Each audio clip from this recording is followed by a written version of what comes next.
ہمارے اگلے اسپیکر کا نام ہے جناب عامر حق صاحب. ابھی ان کا جو چینل ہے یوٹیوب چینل جس کا نام ہے آواز حق، 1 سال پہلے انہوں نے اس چینل کو کریٹ کیا ہے، اور اپنے چینل سے پہلے بھی یہ زیتون ایف ایم لائیو اور زیتون ایف ایم نیوز، یہ 2 یوٹیوب چینلز کے نام ہیں، ان میں یہ مختلف پروگرامز پر ایکٹیو ہیں. تو اب میں گزارش کروں گا جناب عامر حق صاحب سے کہ وہ اپنے مائک کو آن کریں اور اپنی گفتگو 10 منٹ میں مکمل کریں. جزاکم اللہ خیرا. السلام علیکم ورحمۃ اللہ وبرکاتہ. امید ہے میری آواز آ رہی ہوگی. سب سے پہلے تو بہت شکریہ دوستوں کا اور ان کے صبر کا، جو نیچے ناظرین ہیں اور جو سٹیج پہ ہیں. بڑی ہمت ہے، اللہ تعالیٰ آپ کو جزائے خیر دے کہ آپ لوگ للہیت کے لیے یہاں پر موجود ہیں. ماشاءاللہ. اعوذ باللہ من الشیطان الرجیم. رب اشرح لی صدری ویسر لی امری واحلل عقدۃ من لسانی یفقهوا قولی ولا تهنوا ولا تحزنوا وانتم الاعلون ان کنتم مؤمنین. قرآن میں اللہ تعالیٰ نے بنیادی طور پر 2 چیزوں کی تسلی دے کر ایک شرط رکھی غلبے کے اصول کو سمجھانے کے لیے. انتم الاعلون،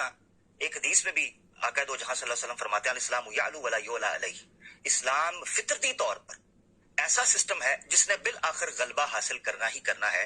ولا یعلی علیہ، اس پر غلبہ حاصل نہیں کیا جائے گا. جو آیت میں نے پڑھی ولا تہنوا ولا تحزنوا، نہ پریشان ہو نہ غمزدہ ہو اور تم ہی غلبہ پاؤ گے، مگر شرط یہ ہے کہ ایمانداری کے ساتھ، ایمان کے ساتھ متمسک رہنا ہے، اس کے ساتھ جڑے رہنا ہے، اس کے ساتھ معلق رہنا ہے. یہ بڑی امپورٹنٹ شرط قرآن میں اللہ تعالیٰ نے بیان کر دی. آج کا موضوع میں نے اسلام کیوں نہیں چھوڑا. اسلام کو اگر حبیب جالب صاحب کے ایک شعر کو تھوڑا سا تغیر کے بعد اگر میں آپ کے سامنے رکھوں تو اسلام اپنے بارے میں کہتا ہے کہ میں تو سورج ہوں، میرے آگے ستارے کیا ہیں. میں تو سورج ہوں، ستارے میرے آگے کیا ہیں. شب ہے کیا، شب کے تہارے میرے آگے کیا ہیں. جو ہمیشہ رہے حاضر کے ثنا خواں جالب، جو ہمیشہ رہے حاضر کے ثنا خواں جالب، وہ سخن ساز کم بخت بیچارے میرے آگے کیا ہیں. میں جس موضوع پر مختصراً، میرے پاس 8 منٹ باقی ہیں، وہ جو چیز بیان کرنا چاہتا ہوں وہ اس موضوع کے حوالے سے میری اپنی سٹوری ہے. اکثر لوگ مجھے جو سنتے ہیں ان کو پتا ہے کہ میں کہتا تھا کہ میں کبھی الحاد کے بارڈر پر اور تشکیک کی وادی میں ان گھاٹیوں میں گھومتا رہا ہوں. تو اس حوالے سے میں چند اشارے آج کروں گا، یقیناً سمرائز اس کو میں نہیں کر پاؤں گا، تو اس کو پھر ڈیٹیل میں کسی دن انشاءاللہ بیان کر دوں گا. آج جو گفتگو ہے اس حوالے سے 2 بنیادی چیزیں میں آپ کے سامنے رکھنا چاہتا ہوں. یہ میری اپنی زندگی کے بارے میں بات ہے، تو لہٰذا یہ کوئی علمی اور استدلالی موقف نہیں ہے، بلکہ یہ انفرادی اور اضافی بات ہے. اضافی اور انفرادی کا مطلب یہ ہے کہ ممکن ہے کوئی اس کو اپنے ساتھ ریلیٹ کر سکے، یا ممکن ہے کسی فرد کو یہ بھلی لگے، مگر یہ علمی اور استدلالی موقف نہیں ہے. یہ میری ذاتی زندگی ہے کہ میں نے اسلام کو کیوں نہیں چھوڑا. اوبویسلی جو ٹاپک ہے، میں جب طالب علمی کے زمانے میں تھا تو میری زندگی جو ابھی ہے، میں قریباً 29 سال کا ہوں، تو یہ بتانا ضروری اس لیے تھا کہ میں 3 دوروں میں اپنی زندگی کو تقسیم کر سکوں. تو میری زندگی 3 ادوار پر مشتمل ہے. نمبر 1 ہے لا علمی سے علم کا سفر، پھر علم سے تشکیک کا سفر، اور تیسرا دور ہے تشکیک سے ایمان کا سفر. یہ 3 دور ہیں جو مختلف میرے اوپر گزرے ہیں. ان کو میں سمیٹ نہیں سکتا. اس کی وجہ یہ ہے کہ انسان کے لیے سب سے مشکل کام اس کی آٹو بایوگرافی لکھنا ہے. یہ ہسٹورینز جانتے ہیں، ان کے لیے سب سے مشکل کام ہے. اس کی وجہ یہ ہے جذبات وابستہ ہوتے ہیں، یادداشتیں وابستہ ہوتی ہیں، اس کے علاوہ کچھ ایسے حقائق وابستہ ہوتے ہیں جن کو وہ پبلک میں بیان نہیں کر سکتا، وہ ایسے تجربات ہیں جن کو وہ محسوس کرتا ہے. اور یہ ساری چیز آپ کے سامنے میں صرف اشارتاً رکھ رہا ہوں. 2 خواب ایسے ہیں جنہوں نے میری زندگی کو تبدیل کیا. ایک، جب میں لوفر اور لفنگے کی حیثیت سے زندگی گزار رہا تھا اور مجھے دین اسلام کی الف کا نہیں پتا تھا، اور میں اسکول طالب علمی زمانے کے اندر تھا، تو میں خواب دیکھتا ہوں کہ کرکٹ میچ اسٹیڈیم کے اندر میں موجود ہوں اور میرا بڑا لنگوٹیا دوست جو ہے وہ میچ کھیل رہا ہے، بیٹنگ کر رہا ہے. اسی اسنا میں بڑا خوش ہوں.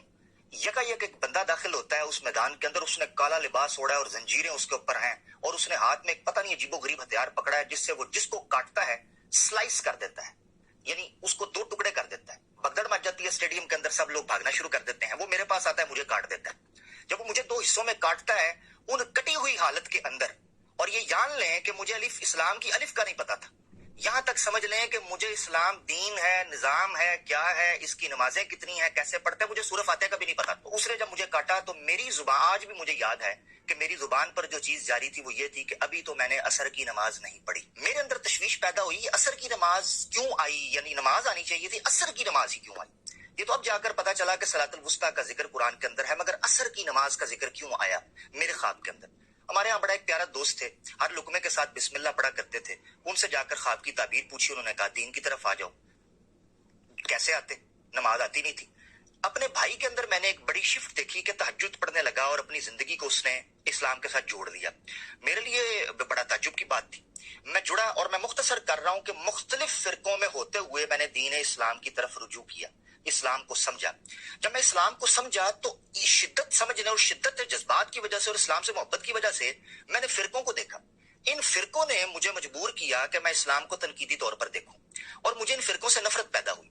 जब इन फिरकों से नफरत पैदा हुई तो मैंने इन फिरकों को बिल्कुल इग्नोर करके और इनसे दूरी इख्तियार करके मैंने खालसतन इस्लाम की तरफ तवज्जो की। जब मैंने इस्लाम की तरफ तवज्जो की तो मैं इतना नेक हो गया, इतना मुत्तकी हो गया था कि आज जब मैं पलट कर पीछे देखता हूं तो मुझे हसरत होती है कि मैं क्या था। इतना मुत्तकी हो गया था कि आप ये अंदाजा कर लें कि मैं गुलूफ के दर्जे पर पहुंच गया और करते करते सूफियों का एक फिरका है मलामतिया, मैं मलामतियों की शक्ल इख्तियार कर गया था। सैफियों की मजलिसों में जाना शुरू हो गया था। मुख्तसर बता रहा हूं आपको। मलामती क्या करते हैं? मुख्तसरन मलामती ये करते हैं कि जब उनसे कोई गुनाह सरजद होता है वो खुद को सजा देते हैं, जैसे बातनिया और करामतिया भी किया करते थे। तो मुझसे जब कोई गुनाह सरजद होता था, मैं तपती धूप छत में जाकर मुसल्ला बिछाकर 2 रकत पढ़कर रोता था, अपने आप को थोड़ा सा पीटता था, अपने आप को अजियत देता था और समझता था मेरे गुनाह इससे माफ हो जाएंगे। अब ये मेरी कैफियत थी। ये कैफियत चलती रही और एक अरसा आया मुझ पर जब मैं ये समझा कि ये सब कुछ फ्रॉड है। ये मैं मुख्तसर आपको बता रहा हूं। ये इल्म से तशकीक का सफर था। उस तशकीक के बहरे बेकरां के अंदर मैं आप ये समझें कि उम्मीद की कश्ती में सवार होकर इल्हाद के बॉर्डर पर पहुंचता हूं, उस साहिल पर लगता हूं इस उम्मीद के साथ कि ये चीज क्या है। यहां मैं इशारा जिस चीज का करना चाहता हूं वो ये है कि सबसे पहले तशकीक ने जो चीज मुझ में पैदा की वो अंबिया का इनकार था। क्योंकि कैरेक्टर असैसिनेशन जब मैंने पढ़ी, और मुझे किसी मुल्हिद ने मुतासर नहीं किया था, ये मैं आपको बता दूं, ये मेरे अंदर का एक इनकलाब था जो ऑटोमेटिकली हो रहा था। अंबिया का मैंने इनकार कर दिया। अंबिया से निकला तो फिर मैंने कहा धर्म क्या? क्योंकि मैं फिरका वारियत को बिल्कुल उसी तरीके से कयास करता था अदयान के ऊपर। मैं कहता था जिस तरीके से अल्लाह हजरत ने फिरका बनाया है, ये मैं अभी किसी की तौहीन नहीं कर रहा, समझाने के लिए बता रहा हूं। मैं इस तरह सोचता था कि ये फिरका है, ये फिरका है। मैं समझता था हो सकता है मोहम्मद सल्लल्लाहु अलैहि वसल्लम ने भी दीन इस्लाम अपनी तरफ से बना दिया, नाउज़ बिल्लाह, ईसा मूसा अलैहि सलाम ने बना दिया। तो तमाम अदयान के बारे में मेरी राय यही हो गई जो फिरकों के बारे में थी। करते करते मैं इस्लाम से निकल गया और 1, 2 या 2.5 साल करता रहा कि जब मैं अपने आप को मुसलमान नहीं कहता। और वो अरसा है तशकीक का जब मैंने दबा के लिबरलिज्म और मॉडर्निज्म को एंजॉय किया। मैंने अपनी जिंदगी के अंदर हर अय्याशी की, हर गुनाह का दरवाजा खटखटाया और हर स्याहकारी और स्याही को अपने मुंह पर लेपा। और उसके बाद मैं इस नतीजे पर पहुंचा कि मुझे उसमें सुकून हासिल नहीं था। ये वो जगह थी जब मुझ पर मौत का खौफ गलबा कर गया। मेरी रातों की नींदें उड़ गईं, मेरी आंखों के नीचे हल्के पड़ गए। मैं सारी सारी रात जागकर रोता था कि मुझे मौत क्यों आएगी, मुझे क्यों मेरे माँ बाप ने पैदा किया है, मैं इस दुनिया में क्यों आया। इस मौत के गलबे ने मेरे ऊपर दोबारा से तफक्कुर और तदब्बुर का शौक पैदा किया। मैं वापस इस चीज की तरफ पलटा तो मैंने देखा कि फिर कहां जाऊं, क्या करूं। खुदा का इनकार करने की जुर्रत मुझ में ना हो सकी कि मैं जिस साहिल पर खड़ा होकर एक लम्हा आगे जाता तो उस खाई में गिरता जिसमें मैं खुदा का इनकार कर सकता था। मगर मुझे हिम्मत नहीं हो रही थी। उसकी वजह यह है कि इतने वाज़ेह दलाइल थे जिनका इनकार सवाए जिद और बुग़्ज़ और हसद और बग़यम बैनहुम की और कोई चीज नहीं कर सकती थी। मगर जब मैं उस जगह पर पहुंचा तो मैं इस नतीजे पर पहुंचा कि जनाब मुझे एक ऐसी दलील चाहिए जिससे मेरा नफ्स, मेरा सदर और मेरा जो ज़मीर है वो मुतमईन हो जाए। इस उम्मीद के साथ मैंने गौर फिक्र शुरू किया। तो हकीकत यह है कि मैं इस नतीजे पर पहुंचा कि मसला खैर और शर, गुड और ईवल का जो मसला है, इसने मुझे जकड़ लिया। एक आयत आज तक मुझे कुरान से ना मिल सकी क्योंकि वो मेरी हिदायत का सामान थी और अक्सर अंधेरे खटाटोप अंधेरों के अंदर एक चिंगारी आपको रास्ता दिखाकर गायब हो जाती है, फिर आपको पता भी नहीं चलता वो कहां गई। वो आयत का मफहूम ये था कि अल्लाह ताला ने शैतान को तुम्हारी आजमाइश के लिए रखा है, क्या तुम अब भी अल्लाह पर ईमान नहीं रखते। मुझे आज तक ये आयत दोबारा नहीं मिल सकी। मैं सोच में पड़ गया इस आयत को पढ़कर कि शैतान के वजूद से वजूद इलाह का इस्तदलाल हो रहा है। और फिर मैंने ये चीज नोट किया कि शर में कुछ ऐसी चीजें हैं जिनको मैं मजहबी या दीनी अखलाकियात नहीं समझता, खालिसतन फितरती और इंसानी समझता हूं। क्योंकि कुरान में अल्लाह ने कहा वनफ्सिम वमा सव्वाहा फअल्हमहा फुजूरहा व तक़वाहा।